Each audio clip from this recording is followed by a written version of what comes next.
Pas des personnes qui vont te dire, il faut bien lui faire du mal. Il faut lui faire ça dur. Comme ça, il va comprendre. Non. On n'est pas là pour faire du mal à quelqu'un. Il faut trier parce que si tu ne tries pas, tu ne pourras pas avoir une bonne récolte. Tu vas avoir beaucoup de grains. Mais si parmi ces grains, il n'y a que des pourris là, vous prenez le maïs.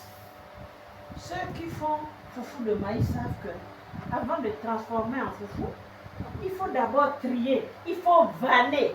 Parce que quand on ne vanne pas, c'est quand tu vannes que vous allez voir que les mauvais grains se mettent de côté.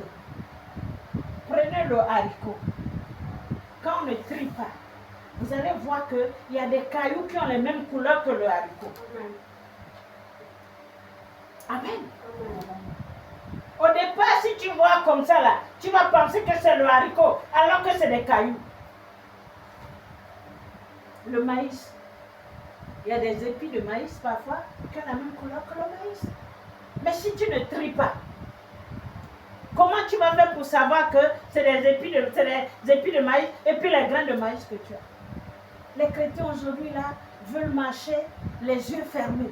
On veut marcher avec n'importe qui. Tu confies ton secret à n'importe qui. Hein? Tu parles partout. Il y a des chrétiens qui sont des bavards.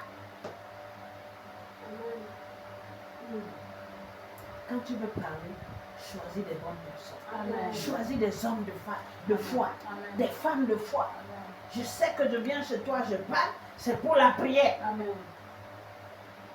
Tu ne vas pas m'orienter sur une mauvaise voie. Vous regardez dans les associations là, les gens se retrouvent, ils portent les mêmes tissus, ils mangent dans la même marmite. Mais on te dit que c'est celui qui est à côté de toi là, qui est en train de te tuer, tu sauras. Amen. Pourtant, ils vont jusqu'à faire le même modèle. Les gens récitent des slogans ensemble, mais c'est des points potentiels de l'empoisonnement. C'est là-bas les gens vont t'empoisonner.